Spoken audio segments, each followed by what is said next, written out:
नाम और गुरु मालूम होना चाहिए। तो इनमें 8 कवियों में 4 तो थे वल्लभाचार्य के शिष्य और 4 ही थे विठलनाथ के शिष्य। इन 8 को ही हम ट्रिक के माध्यम से याद करेंगे। तो शुरू करते हैं। सबसे पहले तो हमें ये ध्यान रखना है कि अष्टछाप आखिर है क्या, इसका अर्थ क्या है। फिर हमें ये पढ़ना होता है कि हम ये मालूम करते हैं कि इसकी स्थापना किसके द्वारा की गई, स्थापना। फिर इसमें हमें ये पढ़ना है कि इसकी किस सन में इसकी स्थापना हुई थी, कब। तो अष्टछाप का अर्थ है कि 8 कवियों की मंडली या 8 कवियों के समूह हैं। 8 कवियों की मंडली या समूह कह सकते हैं हम। और अष्टछाप की मतलब स्थापना है वो विठलनाथ द्वारा की गई। विठलनाथ जो कि वल्लभाचार्य के पुत्र थे, विठलनाथ। और 1565 ईस्वी में इसकी स्थापना की गई। तब भारत में अकबर का शासन था। अब ट्रिक के माध्यम से याद करते हैं कि 8 जो है वो कवि कौन कौन से थे। तो पहले 4 वल्लभाचार्य के शिष्यों के बारे में पढ़ते हैं। वल्लभाचार्य के शिष्य, वल्लभाचार्य के शिष्य 4 थे। और ट्रिक के माध्यम से पढ़ते हैं। तो ट्रिक इनकी है कि सूर ने कुंभ से कहा, सूर ने कुंभ से कहा,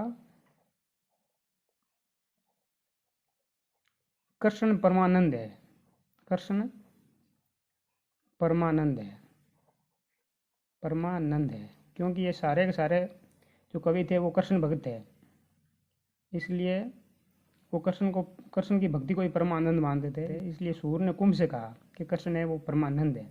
यहाँ सूर से सूरदास, सूरदास, कुंभ से कुंभनदास, कुंभनदास, कृष्ण से कृष्णदास,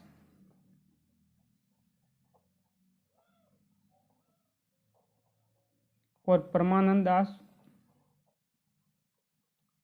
ये चारों के चारों ही वो वल्लभाचार्य के शिष्य थे। तो इन्हें याद करना इस ट्रिक से बहुत आसान है और हमें चारों के चारों ही इसी प्रकार से याद होने चाहिए। अब 4 है वो विठलनाथ के शिष्यों के बारे में पढ़ लेते हैं। विठलनाथ के शिष्य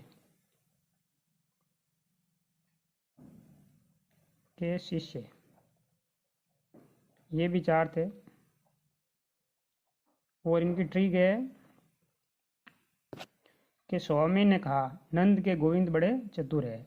स्वामी ने कहा, स्वामी ने कहा, क्या कहा कि नंद के गोविंद, नंद के गोविंद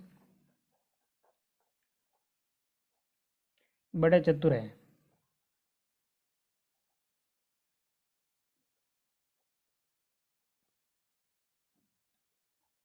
यहाँ चारों के चारों ये जो विठलनाथ के शिष्य हैं वो आ गए। जैसे छीत स्वामी,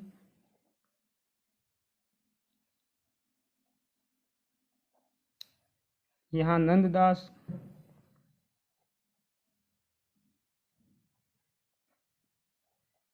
गोविंद स्वामी,